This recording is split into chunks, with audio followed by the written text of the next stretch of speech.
अगर आप दिल्ली के गवर्नमेंट कॉलेज से एमबीए करना चाहते हो वो भी इस साल, तो यहाँ पे आपके पास आखिरी मौका रहने वाला है, क्योंकि जो इसकी डेडलाइन है यहाँ पे एक्सटेंड हो चुकी है। सो मेक श्योर कि यहाँ पे डेडलाइन से पहले आपको इसके लिए अप्लाई करना है। अब यहाँ पे जो हम बात कर रहे हैं, बात करें आपके डीडीयू के बारे में। अब आप लोग जानते हो कि इसको यहाँ पे इसके इंजीनियरिंग प्रोग्राम के लिए, लेकिन यहाँ पे आपका एमबीए भी ऑफर किया जाता है। तो आज की वीडियो में बात करेंगे यहाँ पे डीडीयू के एमबीए प्रोग्राम के बारे में एंड देखेंगे कि यहाँ पे क्या ये आपके लिए वर्थ इट हो सकता है या फिर नहीं। बात करेंगे फीस के बारे में, प्लेसमेंट के बारे में, और आखिर कौन कौन एलिजिबल होने वाला है आपके डीडीयू एमबीए के लिए। सो मेक श्योर कि इस वीडियो को आप एंड तक देखना है। और ऐसे ही यहाँ पे, क्योंकि अब एमबीए सीजन आपका एंड होने वाला है एंड काफी बच्चे ऐसे जिन्होंने एडमिशन ऑलरेडी ले लिया, आईएम्स हो गया, फिर टीयर 2 टीयर 3 कॉलेज में हो गया, लेकिन कुछ बच्चे भी बचे हुए हैं जिनको इस साल एमबीए तो करना है, लेकिन वो कंफ्यूज हो रहे हैं कि किस कॉलेज में वो कर सकते हैं। तो यहाँ पे अभी जो है ना, लास्ट वीडियो जो आप देखी होगी, हम यहाँ पे हिडन कॉलेज कवर कर रहे हैं। लेट्स सपोज कि आप दिल्ली एनसीआर में रहते हो, लेकिन आपको पता नहीं था कि यार इससे एमबीए कर सकते हैं, ठीक है।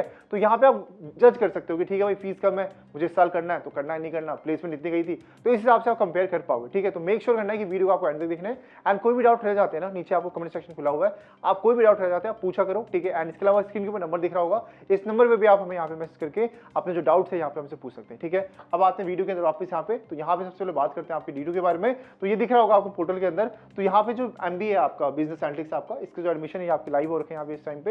एंड इसके साथ ही यहाँ बात करेंगे आप यहाँ पे कि आखिर कौन कौन एलिजिबल होने वाले इस प्रोग्राम के लिए। तो आप देख सकते हैं सबसे पहले आपको यहाँ पे जो बैचलर डिग्री है ये होना इंपॉर्टेंट है आपका, ठीक है। और साथ ही आपके पास जो एटलीस्ट 1 पेपर जो है ना आपका, ये आपका मैथमेटिक्स के अंदर, स्टैट्स के अंदर या फिर अप्लाइड मैथमेटिक्स के अंदर आपके कॉलेज डेज में आपके पास होना चाहिए, ठीक है। और मिनिमम मार्क्स कितने चाहिए यहाँ पे आपके 60% मार्क्स होने चाहिए। जैसे आपको पता है हर कॉलेज में आपको ये ऐसा रहता है कि 60% मार्क्स आपके मिनिमम होने चाहिए, ठीक है। इसके अलावा ST/SC से हो तो यहाँ पे आपका 50% भी अगर आपका है तो यहाँ पे आपका चल जाएगा, ठीक है। अब मेन बात आते हैं यहाँ पे आपके कि मैंने बोला कि कैट नहीं देना तो क्या देना आपको, ठीक है। तो आप देख सकते हैं अगर आपके पास कैट नहीं है स्कोर, तो यहाँ पे मैट का एग्जाम आपने दिया होगा, तो इसके थ्रू आप जा सकते हैं। और मैट का एग्जाम साल में 2 से 3 बार होता है आपका, तो वो एक बार चेक कर लेना, अगर नहीं दिया तो वो दे देना एग्जाम यहाँ पे आपका। फिर बात करते हैं यहाँ पे कि फाइनल ईयर के स्टूडेंट अप्लाई कर सकते हैं, तो हाँ भाई डेफिनेटली कर सकते हैं। एंड बस ध्यान रखना है कि बाद में जो है ना आपके पास कैट और मैट का स्कोर होना चाहिए, और यहाँ पे जो डेडलाइन है सबमिट करने की आपकी जो डिग्री, वो यहाँ पे पूरी कर लेना आप, ठीक है। इसके बाद बात करते हैं यहाँ पे आपके सबसे इंपॉर्टेंट पार्ट आपका कि यहाँ पे सिलेक्शन प्रोसेस आपका रहने क्या वाला है। तो जैसे कि मैंने बताया यहाँ पे आपका सबसे पहले आपका कैट या फिर मैट जो भी आप जिसके थ्रू आप जाओगे उसका स्कोर यहाँ पे आपको देखना है, ठीक है। एंड उसके परसेंटाइल की बेस पे यहाँ पे आपको शॉर्टलिस्ट किया जाएगा। एंड इसके बाद यहाँ पे आपको पर्सनल इंटरव्यू के लिए यहाँ पे आपको इन्वाइट किया जाएगा। अब देखते हैं कि आखिर स्कोर कैसे कैसे काउंट होने वाले हैं यहाँ पे आपके। तो पहले ना प्रायोरिटी 2 की बात करते हैं, ठीक है। अब जैसे कि आपने मैथ 25 या 26 दिया होगा, ठीक है, इसमें आपका 50% वेटेज आपको रखा गया है, ठीक है। फिर क्लास 10 के स्कोर भी है 10% आपका, 12 का भी रखा गया 10% आपका। एंड देन यहाँ पे जो आपका है ना पर्सनल इंटरव्यू आपका 20%, ठीक है। तो अगर आप इसमें अच्छा कर लेते हो तो काफी चांसेस बढ़ जाएंगे आपके। फिर वर्क एक्सपीरियंस आपका, और ये ध्यान रखना है सिर्फ ग्रेजुएशन के बाद का आपको जो वर्क एक्सपीरियंस है आपका ये काउंट किया जाएगा। ऐसा नहीं कि आपने क्लास 12 के बाद जॉब कर रहे हो, भले आप अच्छा कमा रहे हो, लाख कमा रहे हो, 2 लाख कमा रहे हो, लेकिन वो काउंट नहीं होगा, ठीक है। काउंट वही होगा जो आपने ग्रेजुएशन के बाद यहाँ पे आपने किया होगा, ठीक है। अब इसके बाद बात करते हैं यहाँ पे आपके। तो देख लिया आपने यहाँ पे 100% हो गया, 50 ये 10 ये 10 ये एंड 10 ये 80 एंड 20 आपका पर्सनल इंटरव्यू, इस तरह से आपका यहाँ पे काउंट किया जाएगा, ठीक है। अब बात करते हैं यहाँ पे आपके एडमिशन प्रोसेस के बारे में। तो यहाँ पे देख सकते हैं सबसे पहले आपको एप्लीकेशन फीस देनी होगी, इस वेबसाइट पे जाना होगा dtu.ac.in एंड 1500 रुपये आपको देना पड़ेगा। एंड इसके बाद यहाँ पे आप इस फॉर्म को फिल कर पाओगे।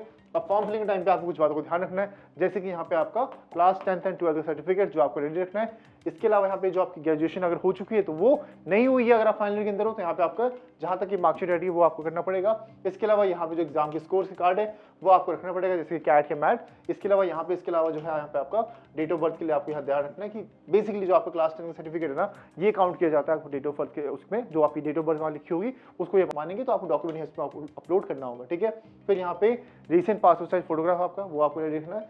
फिर यहाँ पे अगर आपके पास एक्सपीरियंस आपने अगर कर रखा है, वर्क एक्सपीरियंस आपके पास है तो उसके जो प्रूफ है वो आपको रेडी रखने पड़ेगे। इसके बाद लास्ट में बात करेंगे यहाँ पे आपके तो ओबीसी और ईडब्ल्यूएस बच्चों के लिए रहना है सबसे पहले कि आपको जो सर्टिफिकेट है वो आपको क्योंकि पता है कि हर साल रिन्यू करवाना पड़ता है। सो मेक श्योर कि जो आपका नया सर्टिफिकेट है ओबीसी और ईडब्ल्यूएस के लिए वो आपको यहाँ पे रेडी रखना है, ठीक है। तो ये डॉक्यूमेंट आपके काम आने वाले हैं, एक बार आप रीड आउट कर लेना एंड यहाँ पे आप इसका स्क्रीनशॉट भी ले सकते हैं। इस डॉक्यूमेंट को आपको रेडी रखना है। अब सबसे बड़ी बात आती है यहाँ पे आपके प्लेसमेंट के बारे में कि आखिर यहाँ पे लास्ट ईयर से प्लेसमेंट क्या रह रहा है। तो यहाँ पे जो हम प्लेसमेंट की बात करें 21 से 23 की बात कर रहे हैं, आप देख सकते हैं कि यहाँ पे जो आपको प्लेसमेंट स्टैट्स है, हाईएस्ट जो गया था इंटरनेशनल के अंदर 36.37 गया था, हाईएस्ट जो गया था डोमेस्टिक के अंदर ये गया था 23 आपका। अब मेन एवरेज पे आते हैं कि भाई आखिर यहाँ पे एवरेज आउट कितना निकल के आ रहा है, तो ये आ रहा है आपका 10.3 LPA का, ठीक है। अब डोमेन क्या रहने वाला है आपका, तो आप देख सकते हैं कि यहाँ पे प्लेसमेंट के अंदर फाइनेंस के अंदर 24% जो सबसे ज़्यादा मैक्सिमम है आपका।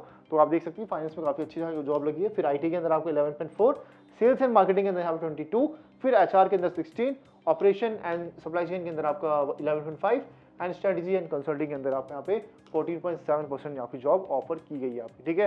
तो ये देख सकते हैं इतना आपको यहाँ पे बाइफिकेशन आपको यहाँ पे रहने वाला है, ठीक है। आई होप कि आपको समझ आ गया होगा। बाकी यहाँ पे कोई भी डाउट रह जाता है इस कॉलेज के बारे में तो नीचे आप कमेंट सेक्शन में हमें यहाँ पे आप लिख कर बता सकते हैं। कोई भी डाउट रहता है आप पूछ लो, ठीक है। कुछ भी पूछना है उस कॉलेज के बारे में आप पूछ सकते हैं।